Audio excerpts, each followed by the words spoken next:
também pode fazer lavado gástrico. GHB não, porque esse se absorve rápido.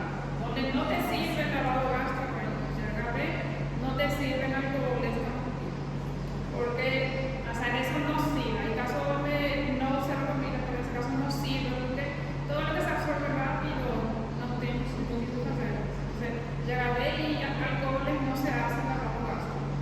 Tá. E, mas, exceto isso, as outras substâncias impressores, eu posso fazer lavado gástrico, mas não posso fazer o álcool. Tem alguma específica, além do GHB e do álcool, que eu não posso. Y los hidrocarburos, por ejemplo, también. El hidrocarburo dependía de la cantidad. Dependiendo de eso. Depende, hay unos depresores también que disminuyen el peristaltismo, hay también específicos. Si disminuye el peristaltismo, puede estar más tiempo, que demora más el vacío, porque hay también poder hacer. Los barbitúricos también se utilizan como anticonvulsivantes y también en grandes intoxicaciones son autolíticos, con intencionalidad suicida de lo que el paciente consume. Y este medicamento, a diferencia de otros efectos que produce la ambrosiacepina, lo que produce es la establitación, depresión muscular esquelética, o sea, produce flacidez muscular, produce afectación cardíaca y produce hipotensión del paciente. Entonces, produce flacidez, atonía, bradicardia y hipotensión. Eso es por los barbitúricos. Eso es muy diferente a la intoxicación por benzodiazepinas.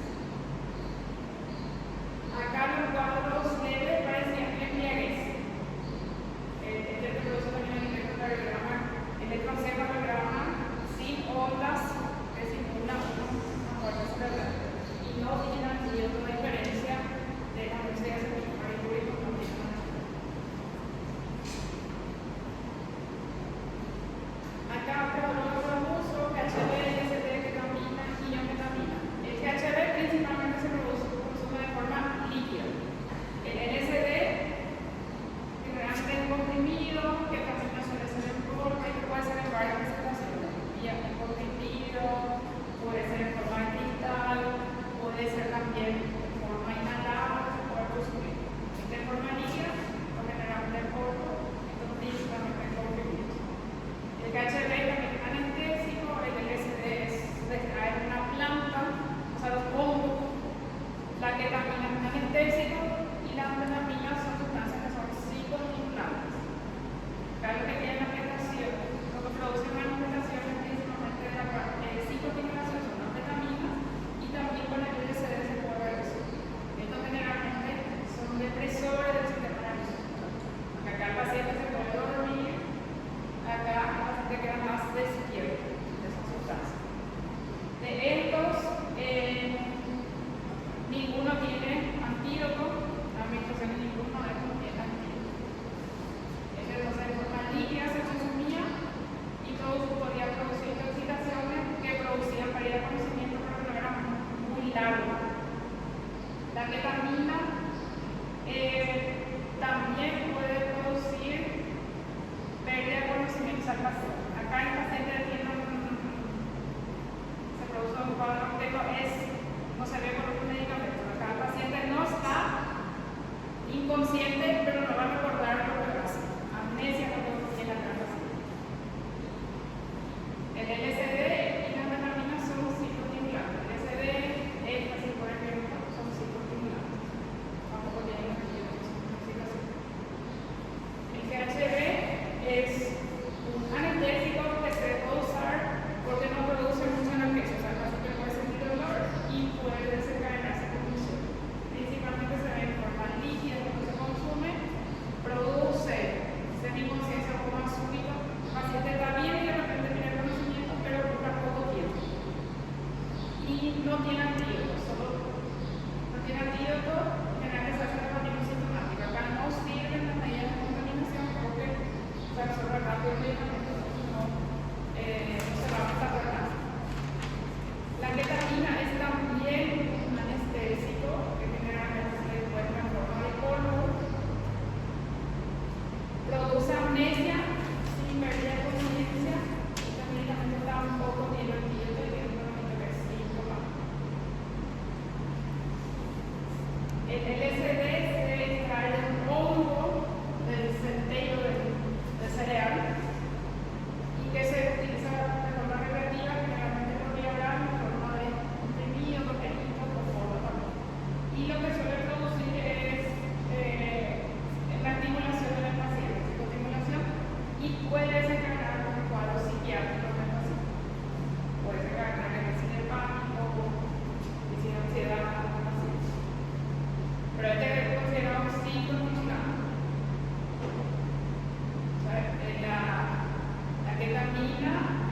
produce amnesia, THC, depresor, la anfetamina, estimulante y el LSD también.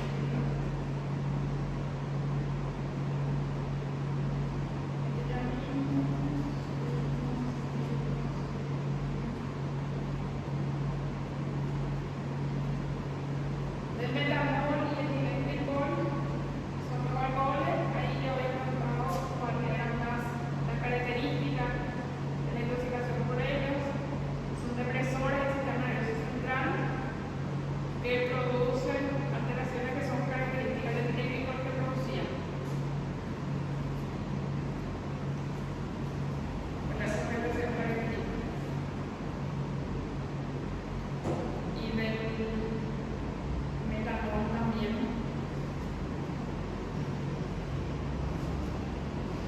El metanol es afectación ocular y tiene igual afectación renal. Esta droga se tiene que dosar en sangre para ser óptimo. Ahí en el dimetilglicol demora un poco más para aparecer aparecen más rápidamente en el paciente que se intoxica por el dimetilglicol.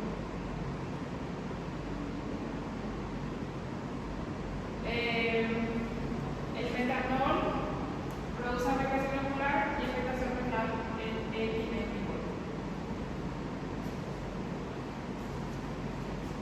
Hay dos antídotos para la intoxicación, esas son las medidas para disminuir la intoxicación, son antídotos. Podemos usar cualquiera de los dos, pero uno es más de, o sea, elegir entre eso, uno para usar en la intoxicación.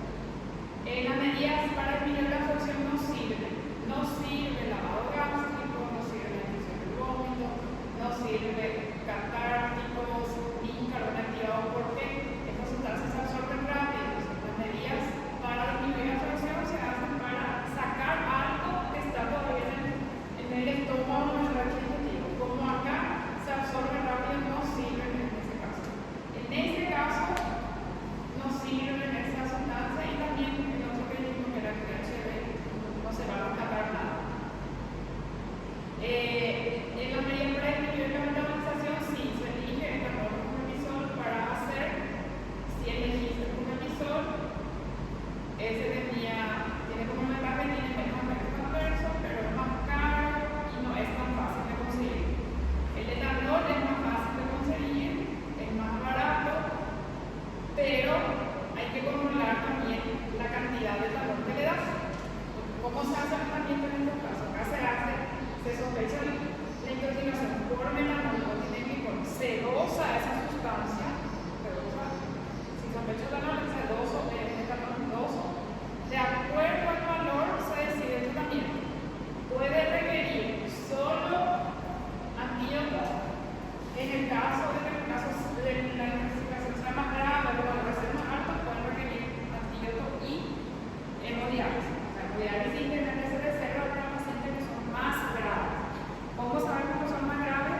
Por el valor en sangre del tóxico o por las manifestaciones que tiene, por la clínica o por los valores en sangre.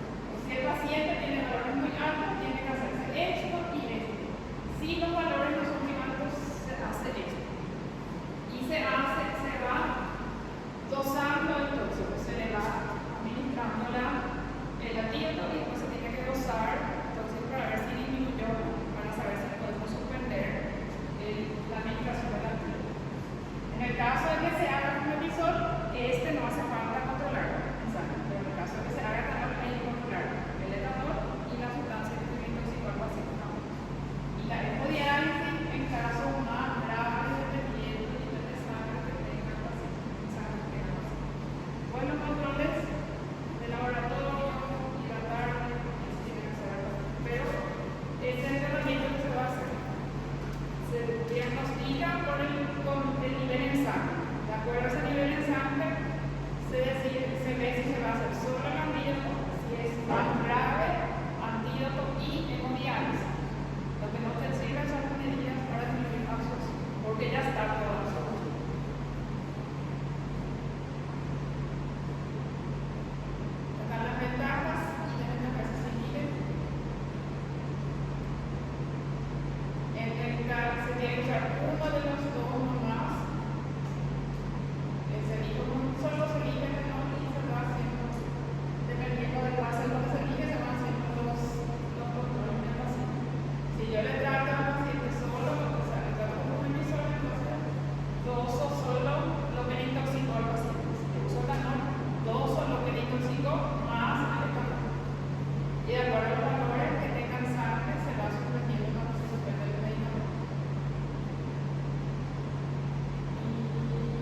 Si asintomático se le manda a la casa y se le hace control ambulatorio. El paciente sintomático se le interna.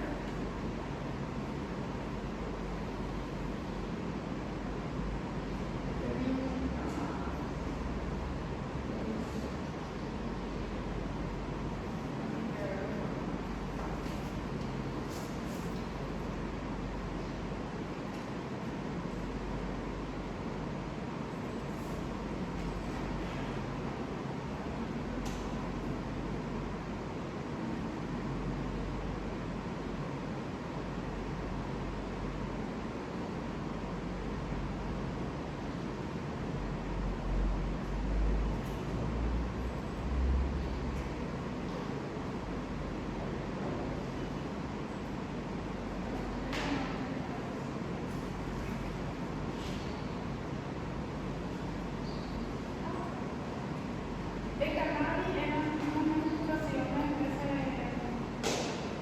veían en la primera fase de intoxicación, en la segunda fase de intoxicación, si vamos a considerar al cannabis, digamos, a clasificarse en el paciente de solo estimulante, es considerado bastante también es estimulante porque produce mayor concentración del paciente, de la persona le deja más despiertos, es porque principalmente moviliza las sustancias donde las transmisiones adrenérgicas, entonces es considerado también un psicoestimulante.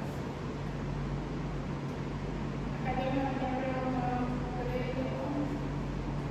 ¿cuáles son los efectos beneficiosos que puede tener el somativo del cannabis? Estos son algunos de los efectos beneficiosos. Tiene efectos anticonvulsivantes, tiene un efecto sobre la disminución de la presión arterial, tiene efecto también sobre, tiene un efecto antiinflamatorio también, por eso se reclama el dolor en algunos pacientes. Esos son los efectos beneficiosos. El principal efecto que es considerado no beneficioso, dañino en el caso del THC, el efecto psicoactivo.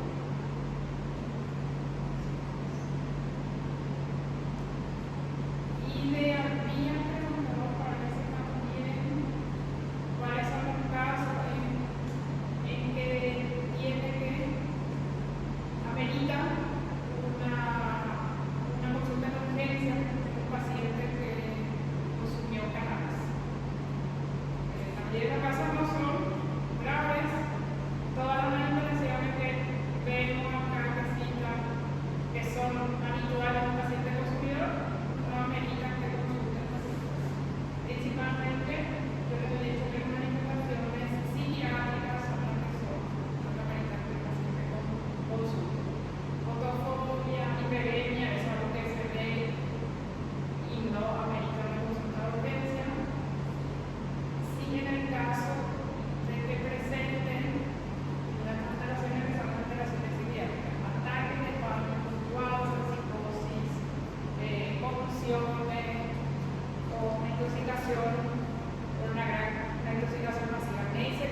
urgencia psiquiátrica se pueden hacer convulsiones, se pueden hacer ansiedad. En la urgencia cardiovascular igual medicamos, tenemos que